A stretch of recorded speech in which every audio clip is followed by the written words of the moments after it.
Do you remember what the genesis of this book was? The moment you said, this is something I want to scratch. I do remember that because I write about an array of so many weird things.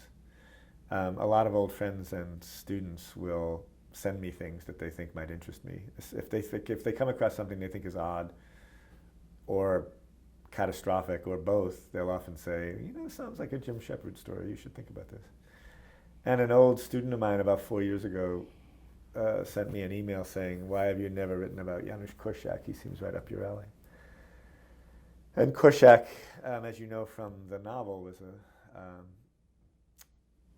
educational reformer and a hero of the Second World War for Poles and Jews because of his decision to accompany his children to Treblinka rather than just send them as the Nazis suggested he do. And I wrote my student back and said, I've never written about him because I'm not really attracted to writing from the point of view or even centrally about the great men and women of history. I'm much more drawn politically and just by temperament to the little man, to the worm's eye view of history. But having said that, I'm also the kind of odd person who would have Korczak's Ghetto Diary in my home. And so I thought, well, look at it again anyway. You haven't read it in any years. And when I looked at it again, I was struck by an anecdote about a boy who screamed for 3 straight days and how Korczak had to deal with him. Because it reminded me that even though the few survivor accounts that exist are all quite reverential and positive about Korczak, nobody who was a child in the orphanage wanted to be there. They were all miserable. That suddenly struck a real chord with me, that sense of what it's like to know that you're letting somebody down, that you're not showing as much appreciation as you probably should. I mean, the children in his orphanage knew that he had at least temporarily saved their lives. They knew that their existence was due to him. But they had a lot of trouble, I think, putting on a happy face. Their families had been annihilated. They were miserable most of the time in terms of all he was ever reporting to them was bad news. I don't have anything to feed you today that you're going to like, or I can't do much about the lice or whatever. So that inability to sort of say to somebody that you care about and that has done an enormous amount for you, hey, thank you so much, that really resonated with me, and I thought that's my way into this story. And so then I started researching, thinking maybe you want to write about one of the children in the orphanage. And that got you to the character Aron. That got me to the character Aron, who's, unlike almost everybody else in the book, is wholly invented.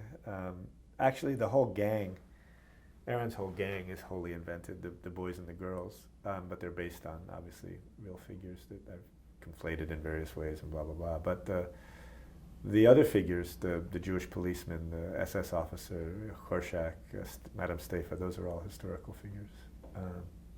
And most of what they do and where they are is as historically accurate as I can make it, anyway. The gang that Aron runs with, one by one, they sort of get picked off. Mm-hmm. It made the book feel kind of claustrophobic. I felt like I was trapped. I think that's right. I think the walls are closing in, and what's already a very sealed situation is getting narrower and narrower. And I recognize that there's a certain perversity to that in terms of readerly pleasure. I also hope there's a certain power and usefulness to it as well. But I take a character who's pretty isolated to begin with and demonstrate that, in fact, he hasn't seen anything yet. The isolation is about to increase dramatically, and take him down essentially to just himself. And that's where he can hook up again with Korczak and start to recreate a kind of connection. And then eventually that'll be taken away as well, but not until we get to the very, very end. And the book, without too much of a spoiler alert here, the book will not end with them being separated. It'll end with them reaffirming their connection at the very last gesture. I always felt he was really hard on himself. I think that's right. I think a lot of my characters are quite hard on themselves, and I want that feeling in the viewer or the reader rather than, I feel like he was too easy on himself, right, which is a different kind of pathos.